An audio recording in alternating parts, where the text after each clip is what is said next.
네, 할렐루야. 지난주에 말씀, 우리 고린도전서 1장 24절의 말씀으로 그리스도는 하나님의 능력과 지혜다라는 말씀으로 들었습니다.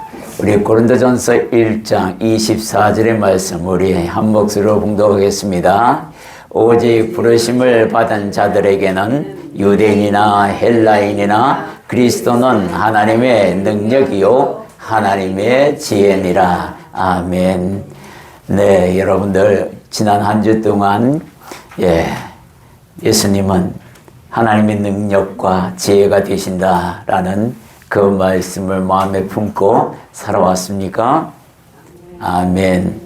네, 지난주에 말씀을 잠깐 우리 묵상하고 그래도 한 주간에 정말 그렇게 살아왔다면 어떤 내용인지 다시 한번 되새기는 그런 시간 갖도록 하겠습니다. 세상의 지혜로는 결코 하나님을 알지 못한다. 이게 성경의 말씀입니다. 정말로 그렇습니다. 우리가 전도를 해볼 때에 성령의 능력이 임하지 않고는 예수를 주라 시인할 수 없다라는 것을 우리가 전도해보면 확실히 그게 드러납니다. 정말 세상에 어떤 지혜를 가지고도 하나님을 알아볼 수 있는 지혜는 없다. 하나님께서 공급하는 지혜만이 그게 가능하게 계신다는 것을 우리가 전제로 듣고 나아갔습니다. 인간의 속성들을 살펴 보았습니다. 유대인들은 꺼리끼는 것으로 또 표적을 구하고 그랬죠. 그렇고 헬라인들은 지혜를 구한다고 그랬어요. 지혜를 찾는다. 어떻게든 새로운 지혜를 찾아보려고 하는데 그리스도에 대한 이야기를 들으면 그들은 오히려 우리를 보고 미련하다 이렇게 이야기한다라는 것을 우리가 들었어요. 그러나 오직 부름받음을 받은 자들에게는 유대인이나 헬라인이나 그리스도는 하나님의 지혜로 나타난다라는 거죠. 우리가 하나님의 부름을 받았습니다. 그렇기 때문에 그리스도가 하나님의 능력이고 지혜로 우리에게 나타나는 줄 믿습니다. 하나님의 능력은 어떻게 나타났죠? 그 건축자들이 버린 돌, 그것을 머리들로 사용하시는 하나님의 능력을 보았습니다. 복음을 구원의 능력으로 또 의인을 믿음으로 살게 하시는 하나님의 능력도 보았어요. 하나님의 능력은 구원의 능력. 우리가 그 가장 큰 하나님의 능력을 받았다라는 거죠. 그것을 깨닫는다면 정말로 그 사람은 지혜 있는 사람이고 행복한 사람이라는 겁니다. 만세 전에부터 미리 정해지고 감추어진 하나님의 그러한 지혜들, 구약에서는 모세의 수건으로 가려졌고 그 가려진 모세의 수건이 예수 그리스도로 말미암아 벗겨질 것들로 우리가 그렇게 배웠습니다. 세례 요한 때부터 오픈되기 시작했던 하나님의 나라를 예수님이 직접 선포하셨죠. 세례 요한 때부터 천국은 침노당한다. 침노하는 자는 빼앗느니라 라는 말씀으로 우리가 그 이야기를 들었습니다. 하나님의 능력과 지혜로 나타난 그러한 시대, 바로 이 성령의 시대가 그런 시대인데 과거 구약에서는 이 시대를 살아보려고 그렇게 노력하고 바라고 소망하고 기도했던 그 선지자들이 얼마나 부러워했겠다는 거죠. 그런데 우리는 그 시대에 살면서도 감사로 끼어있지 못하는 그런 사람들도 있다라는 거죠. 시므온을 대표로 해서 우리가 설명을 들었습니다. 아기 예수로 즉 메시아를 보고 네가 죽을 것이다 라는 하나님의 음성을 듣고 예수께서 이 아기 예수를 성결 예식에 참여시켜주고자 부모가 들어왔을 때 그 아기 예수를 보고 기뻐했던 시므온, 그 사람이 얼마나 감사하고 하나님께 감동하고 감화감동해서 감사로 깨어있는지 우리가 들었어요. 이런 시대에 사는 우리 정말 하나님 앞에 감사해야 합니다. 구원의 메신저, 즉 메시아가 오셔서 우리 눈에서 이렇게 성경으로 보고 완성된 성경 하나님의 말씀 본다는 것은 정말 성령의 시대에 사는 우리들은 과거의 구약의 선지자들이 그토록 바라고 원했던 그 시간, 그 시대를 살아가고 있다. 이거 하나만 가지고도 정말 우리는 감사해야 한다. 이런 메시지를 여러분들이 들었습니다. 자, 오늘은 사무엘상 6장 7절에서 16절까지 말씀으로 베세메스로 향하는 두 황소의 교훈, 즉 메시지, 이야기를 통해서 여러분들이 오늘 어떤 말씀을 가지고 가야 할지를 알고 이 성전을 떠나 한 주간의 삶이 아니라 평생 동안 이와 같은 믿음을 가지고 나가야겠다라는 다짐이 있는 그런 시간이 되기를 소망합니다. 예, 우리가 사무엘상 6장 7절에서 16절까지의 말씀을 한번 봉독하겠습니다. 천천히 봉독하도록 하겠습니다. 그러므로 새 수레를 하나 만들고 멍에를 메어 보지 아니한 젖나는 소 2마리를 끌어다가 소의 수레를 메우고 그 송아지들은 떼어 집으로 돌려보내고 여호와의 궤를 가져다가 수레에 싣고 속건제로 드릴 금으로 만든 물건들은 상자에 담아 궤 곁에 두고 그것을 보내어 가게 하고 보고 있다가 만일 궤가 그 본 지역 길로 올라가서 베세메스로 가면 이 큰 재앙은 그가 우리에게 내린 것이요 그렇지 아니하면 우리를 친 것이 그의 손이 아니요 우연히 당한 것인 줄 알리라 하니라. 그 사람들이 그같이 하여 젖나는 소 2를 끌어다가 수레를 메우고 송아지들은 집에 가두고 여호와의 궤와 및 금쥐와 그들의 독종의 상을 많다는 상자를 수레 위에 실으니 암소가 베세메스 길로 바로 행하여 대로로 가며 갈 때에 울고 좌우로 치우치지 아니하였고 블레셋 방백들은 베세메스 경계선까지 따라가니라. 베세메스 사람들이 골짜기에서 밀을 빼다가 눈을 들어 궤를 보고 그 본 것을 기뻐하더니 수레가 베세메스 사람 여호수아의 밭 큰 돌 있는 곳에 이르러 선지라. 무리가 수레에 나무를 캐고 그 암소들을 번제물로 여호와께 드리고 레위인은 여호와의 궤와 그 궤와 함께 있는 금보물 담긴 상자를 내려다가 큰 돌 위에 두매 그날에 베세메스 사람들이 여호와께 번제와 다른 제사를 드리니라. 블레셋 5 방백이 이것을 보고 그날에 에그돈으로 돌아갔더라. 아멘. 여러분들 이 사건의 배경을 한번 같이 보도록 하겠습니다. 이 사건의 배경은 언약궤를 뺏긴 전투에서 비롯됩니다. 사무엘상 4장 1절에 보면 이 사무엘 이 어린 시절에 있었던 이야기입니다. 사무엘의 말이 온 이스라엘에 전파되니라. 이스라엘은 나가서 블레셋 사람들과 싸우려고 에베네셀 곁에 진치고 블레셋 사람들은 아벡에 진쳤더니 이렇게 사무엘상 4장 1절은 그 사건의 배경을 이 전투에 두고 있습니다. 블레셋 사람들은 아벡에 모였고 또 이스라엘 백성들은 에베네셀에 모였는데 이 아벡 전투 이 사이에서 전투가 벌어지는데요. 아주 많이 희생을 당하고 그렇게 됩니다. 이때는 엘리 제사장 때입니다. 이 엘리 제사장 때에 이 엘리가 40년 동안 사사 노릇을 했는데 너무 후반으로 갈수록 너무 형편없는 제사장으로 타락하고 맙니다. 그런 상황에서 아들들까지 타락을 하게 되고 그런 이유 때문에 언약궤는 전투에서 뺏기게 됩니다. 이게 정말 비참한 사건이었어요. 있을 수 없는 사건입니다. 이 언약궤를 빼앗긴 이유를 한번 하나하나 여러분들이 알아야 이 베세메스로 향하는 두 황소의 의미를 파악할 수가 있습니다.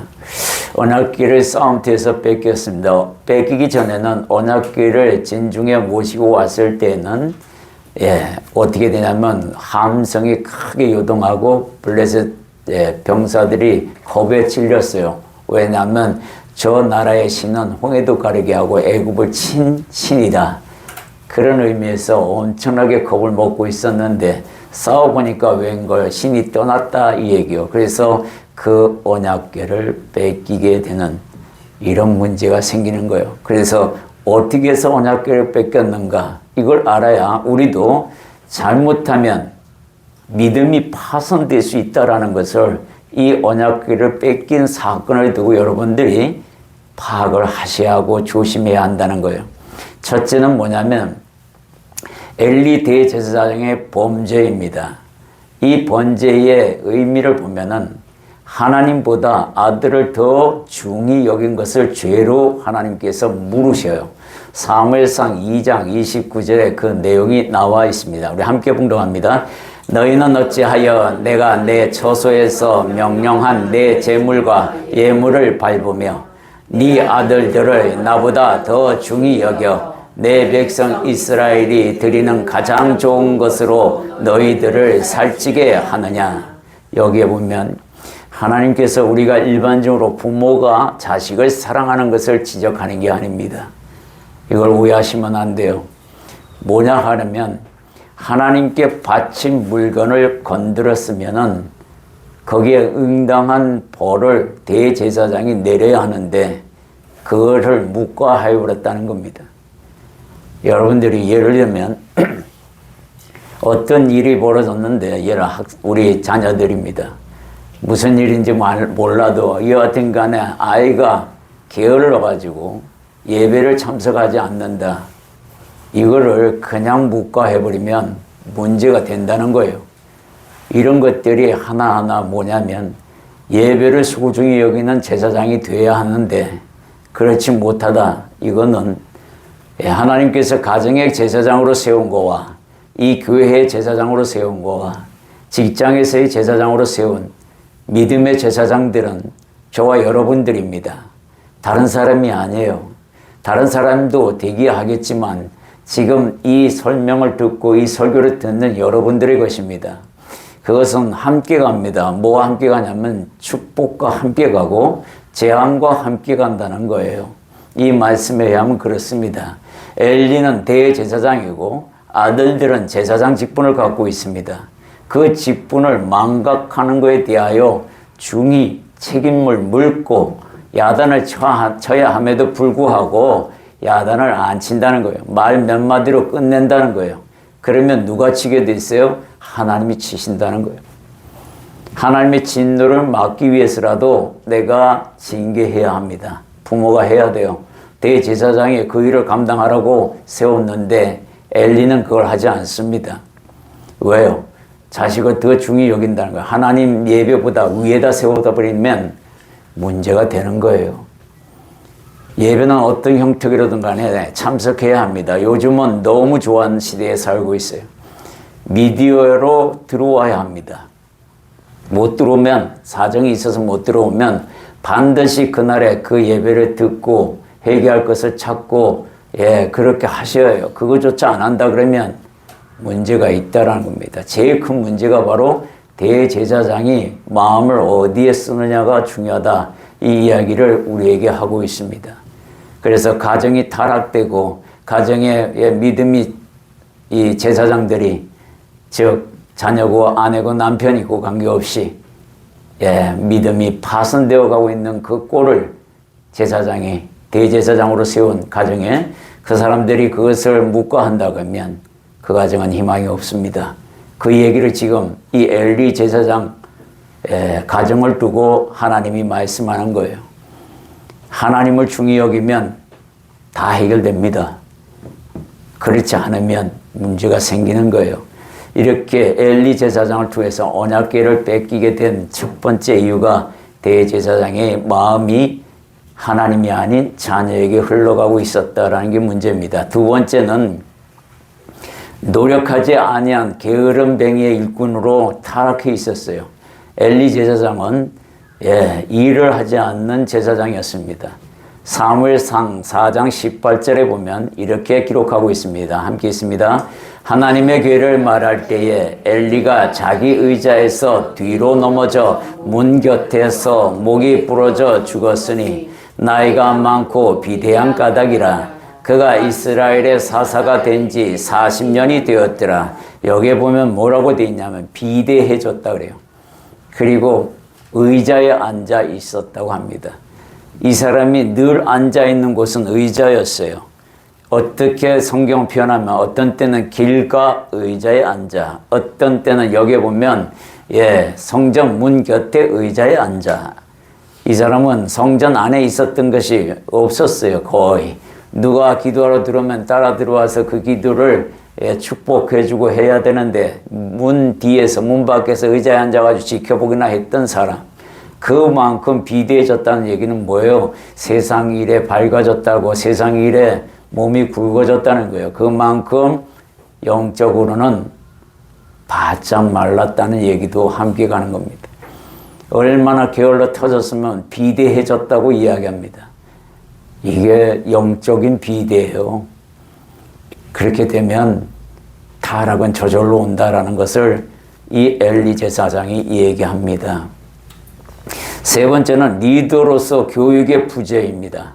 이스라엘을 타락시키는 범죄가 되어버려요. 방조죄가 들어갑니다. 사무엘상 2장 12절 함께 읽겠습니다. 엘리의 아들들은 행실이 나빠 여호와를 알지 못하더라. 엘리의 아들들이 누구예요? 제사장이에요. 누구보다도 하나님에 대해서 많이 알아야 할 사람들이 하나님을 모른대요. 성경에 그렇게 쓰여 있습니다. 목사의 아들이 하나님을 모른다면 여러분들이 이해하겠어요? 이해 못하겠어요? 못하잖아요. 마찬가지잖아요. 목회자의 아들이 집멋대로 살아가면 그 아버지가 대체 뭘 가르쳤다는 겁니까? 그 집에서. 그런데 이 강단에 서가지고 뭘 말씀하는 게 들어가겠어요? 목회자의 가정이 삐딱하게 나가면 여러분 그게 은혜가 되겠습니까? 안 되겠습니까? 안 되잖아요. 그게 말 하나 많아잖아요. 무슨 모범의 생활이 돼가지고 우리가 저 사람한테 뭘 배울 게 있어가지고 와서 듣겠냐. 하나님의 말씀대로 실천하지 않고 있는 가정인데 저는 이 부분 때문에 굉장히 많이 신경 쓰면서 기도하면서 아이들이 타락하지 아니하고 하나님 앞에 늘 겸손히 나가며 어떤 경우에도 자기 홀로 결정하지 말고 불편하더라도 하나님이 어떤 뜻을 갖고 계시는지 여쭤보고 기도해보고 그래도 응답이 없다 그러면 하나님께서 내 마음에 부어주신 것이 맞겠지 기도했다면 그 마음대로 행하거라. 양심이 말하면 그 양심이 진짜 하나님의 응답이다. 전 그 방법을 가르쳐 줍니다. 여러분들 정말로 그렇게 해야 합니다. 이게 빛이에요, 빛. 아버지가 내게 가이드 역할을 해줘야 합니다. 역시 내 아버지. 아이들은 아직 하나님의 응답 방법을 어떻게 봐야 되는지 모릅니다, 사실은. 그러나 하나님의 응답은 여러분들 알다시피 타이밍의 명수예요. 얼마나 잘 맞춰서 사람을 만나게 하시고 보내게 하시고 또 콜링 하는지 알아야 하는데 이걸 다 우연으로 생각하고 다 어쩌다 만난 거겠지. 여러분 예수를 영접하는 순간 성령님이 여러분 안에 저 안에 있으면 그때부터는요 우연이란 단어가 다 하나님의 역사입니다. 그걸 알아야 해요. 세상 사람들은 우연이라 할지 몰라도 우리에게는 우연이 아니라 필연입니다. 하나님께서 어떤 목적이 있어 반드시 만나게 하셨습니다. 이 이야기를 가지고 가면 반드시 그것을 깨닫게 하시는 겁니다. 대제사장 엘리의 아들들의 범죄가 함께 동반되었기 때문에 언약궤가 빼앗겼던 겁니다. 사무엘상 2장 22절에서 24절에 그 내용이 나와 있는데요. 우리 함께 봉독하겠습니다. 엘리가 매우 늙었더니 그의 아들들이 온 이스라엘에게 행한 모든 일과 회막문에서 수종드는 여인들과 동침하였음을 듣고 그들에게 이르되 너희가 어찌하여 이런 일을 하느냐. 내가 너희의 악행을 이 모든 백성에게서 듣노라. 내 아들들아 그리하지 말라. 내가 들리는 소문이 좋지 아니하니라. 너희가 여호와의 백성으로 범죄하게 하는도다. 대제사장, 제사장 이 사람들이 타락하게 되면요 백성들이 범죄하게 되어 있어요. 리더가 리더답지 못하면 성도가 타락하게 되는 겁니다. 왜 이단에서 못 나와요? 그들에게 순종하기 때문에 못 나오는 거예요. 리더에게 순종하기 때문에. 잘못된 리더라고는 상상도 못하고 있기 때문에 못 나오는 거잖아요. 근데 아마 그들의 인생에서 잘 살펴보면 옆에서 누군가가 너 거기서 나와야 돼 라고 얘기했을 겁니다. 근데 그걸 하나님의 음성으로 안 들어요. 잔소리로 듣고 네가 뭘 아는데 그런 얘기를 해. 이런 이야기를 하면서 끝내 거기에 지고집대로 서 있다가 망하는 거잖아요. 여기에 보면 엘리 제사장 아들들이 세상에 성전에서 수종드는 여자들을 동침을 하고 성전을 더럽히는 이런 일들이 벌어집니다. 이게 여러분들에게 여기에 이게 상상이나 되는 문제입니까? 이게 가당치 않은 이게 문제가 심각한 거잖아요. 안 그래도 더군다나 제사장이란 사람들이 이러니까 이때가 사사시대에 얼마나 타락했는지를 우리 눈으로 보게 합니다. 그렇기 때문에 언약궤도 더 이상 너희들한테 못 있겠다 하면서 떠나버리는 거 아닙니까? 이런 문제가 있어서 생기는 현상인데 하나님은 블레셋 땅으로 언약궤가 뺏기는 그 순간부터 하나님은 다시 고향으로 돌아가고 싶어 하시는 겁니다. 이스라엘 백성들의 죄로 인해서 빼앗겼던 그 언약궤, 그 하나님의 임재를 상징하는 그 언약궤가요 스스로 다시 이스라엘로 돌아오려고 합니다. 우리가 그것을 한번 살펴보도록 하겠습니다. 블레셋이 언약궤를 돌려보내는 그 이유들을 하나 살펴보면 언약궤가 처음에 다곤 신전에 들어갑니다. 그런데 다음날 아침에 이 다곤을 섬기는 제사장들이 딱 가보니 다곤이 쓰러져 있는데 아주 엉망으로 써져 있는 거예요.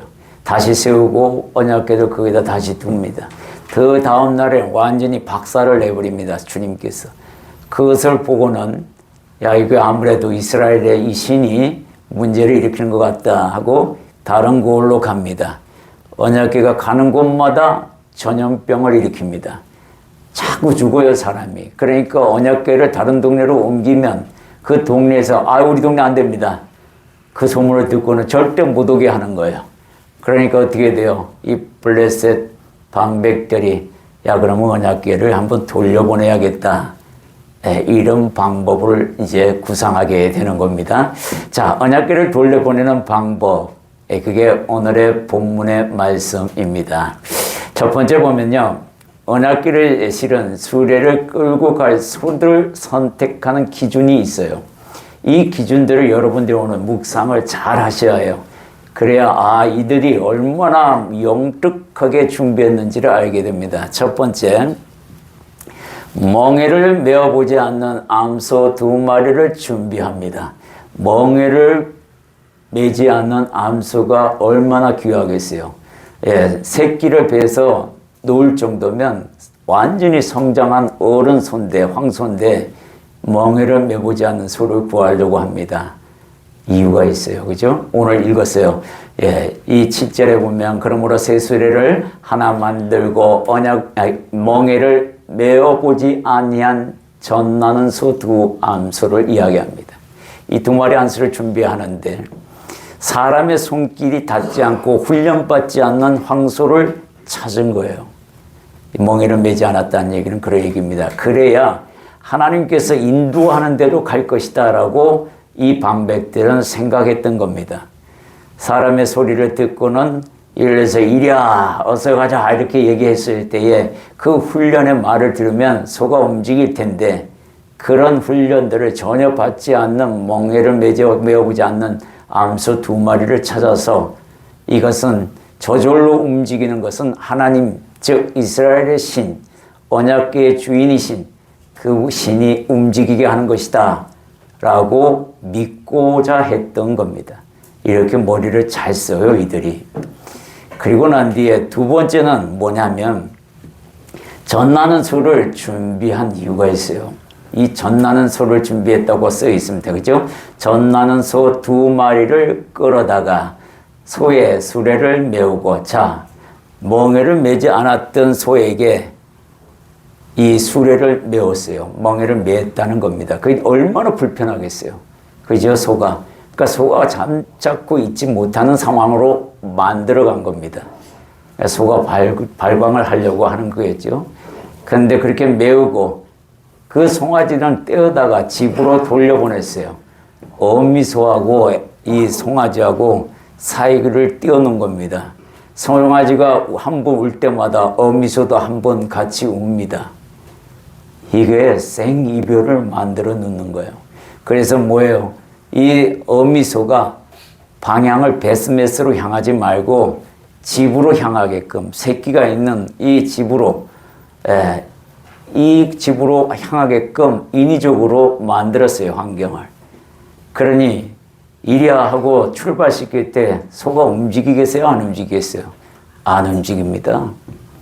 훈련도 받지 않은 소가 새끼 소를 그리워가지고 저 집에서 엄매하게 엄마를 부르고 있는데, 어미소를. 근데 발이 띄지겠냐고요? 안 띄어지는 거예요. 그것을 노리고 있는 겁니다.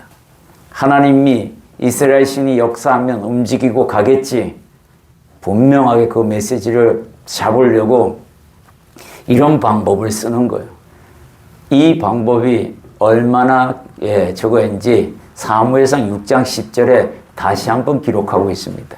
그들의 그 꾀를 정확하게 알고 성령님이 다시 한번 기록하고 있는데, 그 사람들이 그같이 하여 전나는 소 둘을 끌어다가 수레를 메우고 송아지들은 집에 가두고, 똑같이 합니다. 이게 뭐냐면 황소는 움직이지 않는 환경이었고 사람들 손에 훈련되지 않는 황소였기에 가지 않고 움직이지 않고, 황소가 고집이 얼마나 센지 발 한 번 딱 힘주면요 사람이 끌고 가고 싶어도 못 끌고 가요.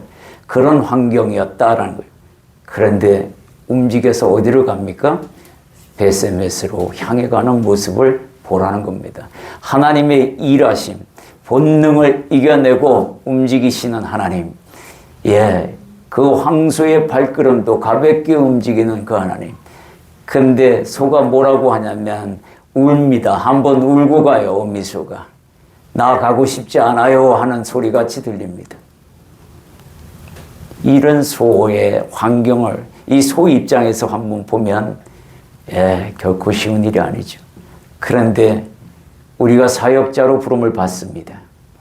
사역자로 부름 받았다는 걸 여러분들은 너무나, 저도 마찬가지 한때는 그랬습니다만은 가볍게 여기면 안 됩니다. 행여 가볍게 여기는 마음이 있으면 안 돼요.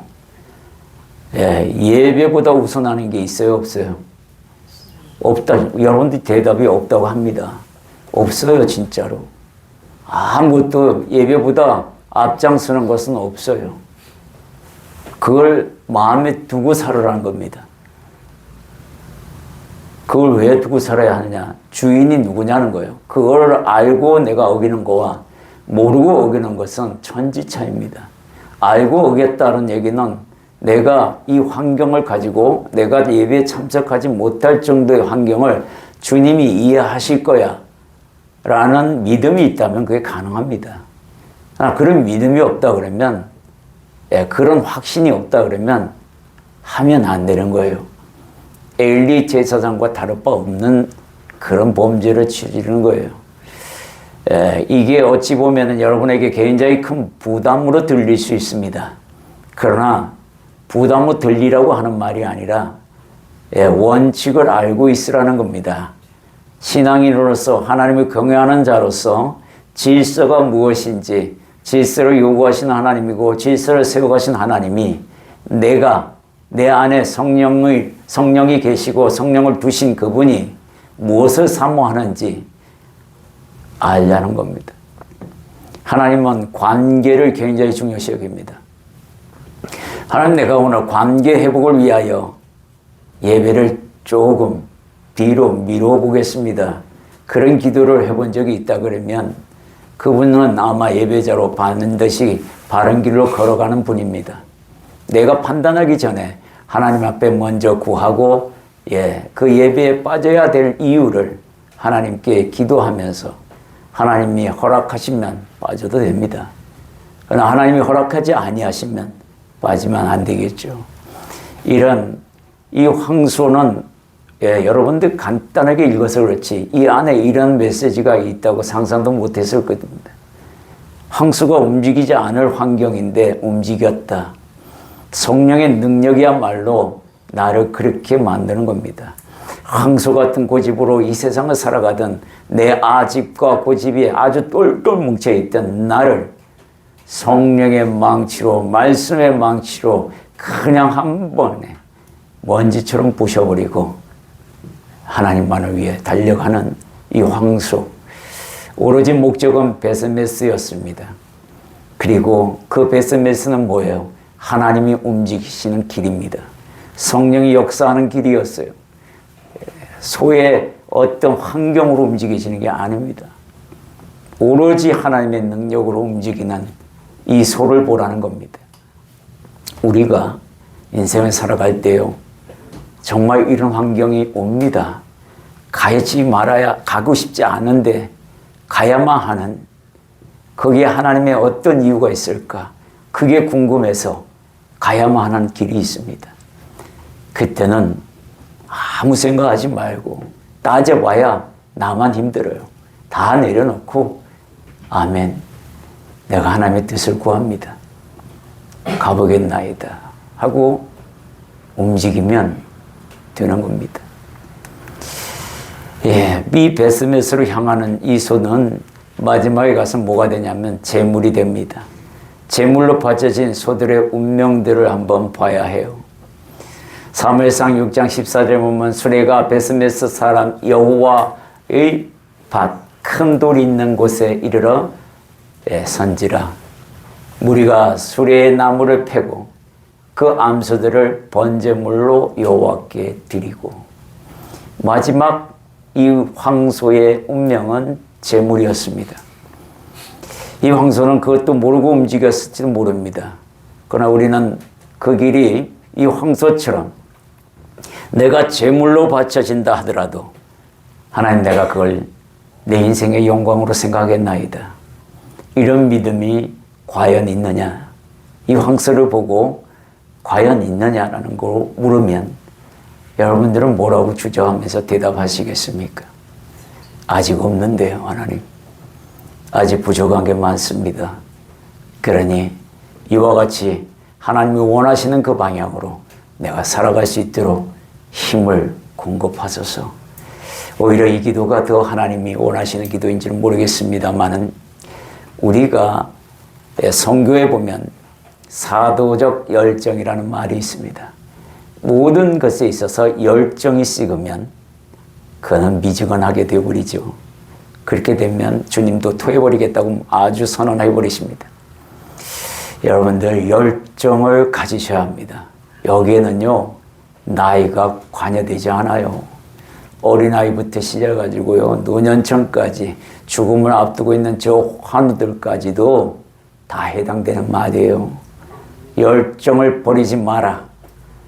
나는 아직도 너를 향하여 식지 않는 열정으로 사랑하고 있는데 너는 왜 버리는 건데? 이렇게 하나님이 책망하시면 들어야 합니다. 하나님의 사랑은 버려지지 않고 식지 않고 날 처음부터 끝까지 그 열정 가지고 함께 하십니다. 나는 식었다 데펴졌다, 식었다 데펴졌다, 데펴진 걸로 끝까지 가야 합니다. 이 황소의 발걸음이 그걸 이야기하고 있어요. 하나님께서는 우리에게 그것을 말하고 있습니다. 이 베스메스로 향한 두 황소가 주는 교훈들을 한번 살펴보도록 하겠습니다. 선택받은 자의 특수성, 이 말이 조금 딱딱해서 다른 말로 좀 바꿔보려고 노력했는데 안 바뀌어지더라고요. 생각이 안 나서 그냥 특수한 그런 어떤 성품이나 성질이 있나 보다. 선택받은 자의 특수성, 특별한 어떤 성질을 보면은 무엇보다 하나님께서 특별하게 하나님의 선택이 부여받았다는 거예요, 우리가. 이거는 내가 요구해서 된 게 아니라 하나님 임의로 선택합니다. 내가 하나님 선택하고 싶어요, 졸라 때도 선택 안 할 때도 많습니다. 그래서 하나님이 선택하는 그런 특수성이 있다는 거예요. 하나님의 특별한 선택이 저와 여러분에게 임했습니다. 이미 그리고 삶이 소망의 길로, 소명의 길로 전환되었다는 거예요. 여러분의 삶이 소명이 있는 삶이 되어버렸습니다.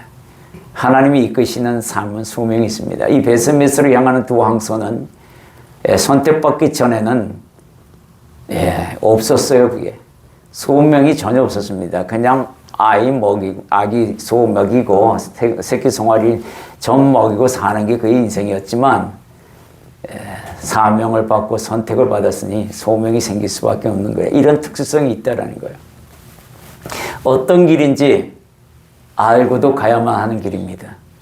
이 길로 가면 순교의 길인데, 희생의 길인데, 헌신을 요구하는 길인데 내가 가야 하나? 이런 걸 생각하면 안 된다는 거예요. 죽으면 죽으리다. 우리에게 이런 신앙이 있으면 다 됩니다. 이거 가지기 힘들어서 문제가 생기는 거지. 갈등하면 안 됩니다. 우리는 하나님께 기도했으면 그 다음부터는 갈등하면 안 됩니다. 갈등하는 순간 그 기도는 연락되지 않습니다. 내가 어떻게 기도했든 그 기도한 내용에 대하여 갈등하지 마십시오. 정해졌으면 고 하나님이 인도하신다. 딱 이유는 하나님의 특별한 선택이 있고 하나님이 내 삶에 소명을 부어주었고 내가 그 길이 어떤 길인지 난 알지 못하나 하나님께서 분명히 아시기에 나를 인도하실 것이다. 이거 딱 가지면 황소의 믿음이 됩니다. 베스메스로 향하는 그 황소의 믿음을 가지게 될 수 있는 겁니다. 이 소명자로서의 갖추어야 할 성품들을 주님이 이 황소를 통해서 말해주고 있습니다. 그 말씀하는 것은 첫 번째는 소명자로서 방향성을 분명히 알고 있으라는 겁니다. 황소는 어디로 향해 갑니까? 베스메스입니다. 우리는 어디로 향해 갑니까? 하나님의 나라입니다. 하나님의 나라가 우리의 방향이에요. 이 십자가가 바로 하나님의 방향성, 소명자의 방향성이에요. 오로지 하나님의 영광을 위하여 딱 그 방향 세우면 됩니다. 두 번째 소명자는 집중해야 합니다. 집중성이에요. 방향을 딱 잡았으면 오로지 그곳을 향하여 올인하는 겁니다. 세상 사람들이 어떻게 해서 성공합니까?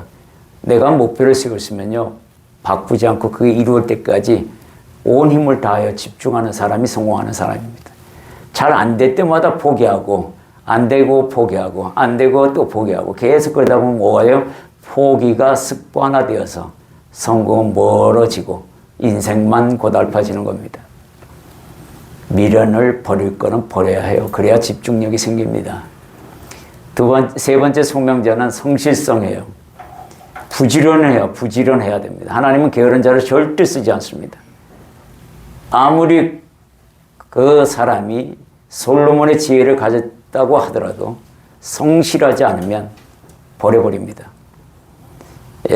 그만한 지혜, 솔로몬의 지혜가 그에게 없다 하더라도 이 성실성 하나만 인정받아도 하나님 앞에 쓰임받습니다.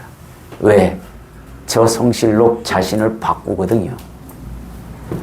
네 번째는 목적이에요. 이 목적이 있어야 돼. 목적성입니다. 분명히 표대를 향하여 우리의 표대는 그리스도 예수를 닮는 것에 있습니다. 이걸 위해서 가야 하는 게 소명자다라고 황소가 이야기하고 있어요. 두 마리 황소가. 마지막으로 뭐냐면 결단성입니다. 이게 없으면 이것도 안 돼요. 버릴 건 버려야 합니다. 세상 짐 다 지고 수레에다 세상 짐 다 지고 하나님은 버리고 가볍게 가자 그러는데 그 결단 못 해가지고 죄다 들고 가면 그 길이 결단코 쉬운 길이 될 수 없습니다.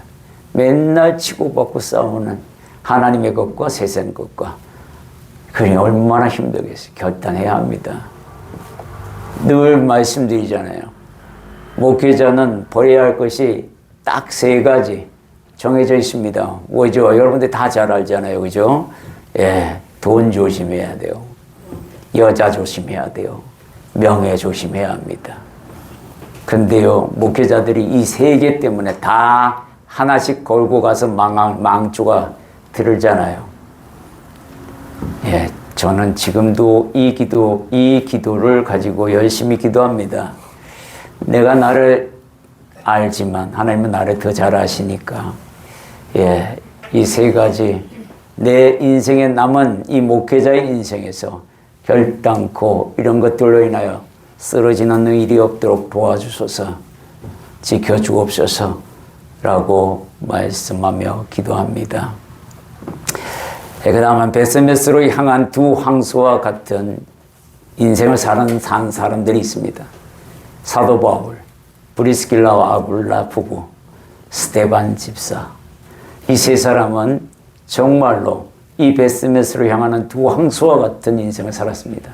사도 바울은 주님을 만나고 난 뒤에 오로지 주님만이 나의 표대, 딱 정말로 베스메스로 향하는 두 황소처럼 좌로나 우로나 치우치지 아니하고 표대를 향하여 달려가는, 전심을 다하여 달려가는 사도 바울을 보게 됩니다. 우리가 배워야 합니다. 브리스길라 아굴라는요, 사도 바울 주의 종의 돕는 사역자로 충성심을 보여줍니다. 충성된 동역자로서 서 있는 모습.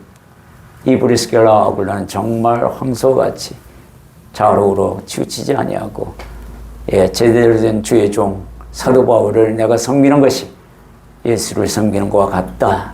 그의 일을 돕는 것이 하나님의 일을 하는 것이다 라고 분명히 알고 충성되이 복종하며 나아가는 부부를 보게 됩니다. 스데반 집사는 순교로서 제물이 된 황소의 마지막 모습으로 자신의 믿음을 확증시키는 그런 모습들을 보여줍니다. 여러분들이, 저와 여러분들이 이 베스메스로 향하는 두 황소처럼 그렇게 방향과 목적과 결단과 아무리 새끼가 울어도 내가 가야 할 길이 있다 하고 가는 그 황소의 마음처럼 정말 그렇게 걸어가야 합니다. 지금은 마지막 때라고 합니다. 정말 무섭게 다가오고 있습니다. 우리의 다음 세대가 걱정될 만큼 빠른 속도로 다가오고 있습니다. 두 황소와 같은 굵직한 믿음 가지고 굳건히 좌로나 우로나 치우치지 아니하고 오로지 하나님의 나라의 백성으로 자녀로서 걸어가는 그 사람이 되기를 소망합니다. 결론을 말씀드립니다. 황소의 걸음처럼 믿음 생활도 그렇게 하리라 라고 명령하고 있습니다. 고린도전서 16장 13절에 보면 우리 함께 봉독합니다.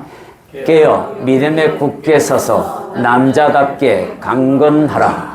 여기 보면 남자답게, 그러니까 여성분들이 난 여자라서 남자답게 이거 모르겠어 나는 잘, 그러면서 그냥 슬쩍 가볍게 넘어가려는 속성이 있는지 모르겠습니다만은 여기에 왜 남자답게라고 썼냐면 그 당시에 남자가 기준이었어요. 사람에게 있어서는. 그렇기 때문에 남자답게 이 말을 풀어서 얘기하면 여호수아 1장 6절에 강하고 담대하라 이 말과 함께 같은 뜻을 갖고 있습니다. 헬라어나 히브리어로 함께하면 이렇게 남자답기가 용기를 내라 이 말과 함께 가고 강하고 담대하라 이 말의 의미를 가지고 있다라는 거예요. 용기를 내십시오. 이게 바로 주님이 이 사도 바울을 통해서 당신의 종을 통해서 깨어 믿음에 굳게 서서 남자답게 황소답게 강건하라 이 말을 들으셔야 합니다. 그러면 됩니다. 그 믿음이면 만사오케이 됩니다. 하나님께서 기뻐하실 겁니다. 그것을 우리에게 오늘 요구하고 계십니다. 정리해 드립니다. 사무엘상 6장 7절에서 15절의 말씀으로 베스메스로 향하는 두 황소의 교훈이 있는데요. 사건의 배경을 여러분에게 말씀을 드렸습니다. 은하계를 빼앗긴 전투, 에베네셀과 아벡 전투에서 뺏겼다는 것. 그 뺏긴 이유는 엘리 대제사장의 범죄와 첫 번째 범죄는 하나님보다도 아들을 더 중히 여기는, 세상 것을 더 중히 여기는 죄. 두 번째는 노력하지 아니하는 게으름뱅이 같은 그런 주의 종의 모습에서 나오는 죄. 셋째는 리더로서 교육의 부재로 이스라엘을 타락시킨 죄. 이런 것들이 언약궤를 빼앗기게 한 동기였다는 거예요. 대제사장 아들 엘리의 아들들 그들의 범죄도 이스라엘 그들의 범죄로 말미암아 이스라엘 백성이 타락했고 하나님 없인 여기는 행동들 이런 것들을 보게 됩니다. 이런 것들로 인하여 언약궤를 떠나보내는 일이 벌어지고 말았습니다. 블레셋이 언약궤를 돌려보내는 이유는 가는 곳마다 하나님께서 스스로 당신께서 찾아가시기 위하여 재앙을 일으키고 그들이 믿는 신들을 치고 그러다 보니까 그들 스스로가 언약궤를 돌려보내야겠다는 마음을 갖게 되죠. 언약궤를 돌려보내는데 보내는 황소의 기준들을 선정하는데 멍에를 메어보지 않는 황소 2마리를 전나는 소로 준비한 이유들을 다 살펴보았습니다. 끝내는 제물로 바쳐지는 황소들의 운명, 우리들은 소명자로서 그러한 모습들을 우리가 가지고 나아가야 한다라는 것도 우리가 말씀을 들었죠. 베스메스로 향하는 황소가 주는 메시지들은 선택받은 자의 특수성을 보면 하나님의 선택이 있었고 소명의 길이 또 어떤 길인지 분명히 알고도 가야 하는 희생과 헌신이 필요로 하는 그 길임을 알고도 가는 그런 인생이어야 한다라는 거죠. 마지막으로 소명자로서의 갖추어야 할 성품들을 우리가 살펴보았어요. 첫 번째는 방향성이고 두 번째는 집중성이고 세 번째는 성실성이고 네 번째는 목적이 있어야 하고 다섯 번째는 결단, 바로 이 결단이 필요하다는 겁니다. 이런 것들, 이 5가지의 갖춰야 할 성품을 여러분들이 다 가지고 있어야 합니다. 저도 가지고 있어야 하고요. 필요할 때는 정말로 단칼에 세상의 것을 버릴 때는 무섭게 버려야 하는 그런 모습이 있어야 합니다. 그것이 있어야 되고 다섯 번째, 베스메스로 향한 두 황소와 같은 인생, 이런 사람들, 산 사람들을 살펴보았어요. 사도 바울과 브리스길라와 아굴라 부부, 그리고 스데반 집사의 순교. 결론으로 여러분에게 말씀드린 것은 황소 그름처럼 믿음 생활도 그렇게 하라라고 주님이 말씀하신 것 분명히 우리가 들어야 합니다. 고린도서 16장 13절 깨어 믿음에 굳게 서서 남자답게 강건하라라고 말씀하고 있습니다. 여러분 이제 결단 기도로 여러분과 함께하고자 합니다. 오늘 베스메스로 향하는 두 황소의 발걸음을 여러분들이 그 이야기를 듣고 그리고 내가 이 황소보다도 못하는 신앙생활을 하고 있다 그러면 오늘 결단하십시오. 내가 하나님 끊을 것은 끊고 분명한 방향을 가지고 소명의식 가지고 달려나가겠습니다. 좌로나 우로나 치우침이 없이 집중하여 달려가겠습니다. 성실하게 달려가겠습니다. 결단하고 나아가겠습니다. 우리 다 함께 기도하겠습니다.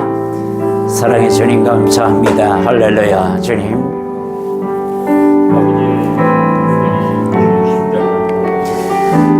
오늘도 하나님께서 저희들에게 주신 메시지로 하나님 주를 경외합니다. 우리의 부족함이 있다 그러면 용서하옵소서. 믿음으로 극복하게 하시고 믿음으로 나아가게 하옵소서. 하나님께서 함께 하심으로 말미암아 부족한 것들이 채워지고 다시 한번 소명의식을 가지고 나아가는 믿음의 그릇이 되게 하옵소서. 나는 결단도 부족하고 목적의식도 약하며 성실하지 못하며 집중도 잘 못하며 방향마저도 오락가락하는 그런 신앙을 가지고 있었던 그 인물입니다. 이제 오늘 이 황소의 이야기를 듣고 내가 이 모든 것들을 회복시키고자 하오니 주님께서 도와주옵소서. 도와주시옵소서. 사랑의 주님 감사합니다. 소명자로 부르신 하나님, 오늘 베스메스로 향하는 두 황소의 이야기를 들었습니다. 그 황소가 멍에를 맨 것은 하나님의 말씀의 궤 언약궤였습니다. 우리가 우리의 인생을 살아가는 데 있어 이 성경이 마치 이 황소가 맺던 언약궤의 수레처럼 내가 하나님의 말씀을 내 인생의 수레로 삼고 내가 그것을 내 어깨에 매며 내 삶에 매며 부지런히 그 황소가 베세메스를 향해서 걸어가듯이 내가 하나님의 나라를 방향으로 잡아 목적으로 잡아 집중하며 성실히 결단하며 나아가겠습니다. 결단하는 주님의 자녀들을 기억하여 주시옵소서. 축복하여 주옵소서. 예수님 이름으로 기도드립니다. 아멘. 우리 찬송가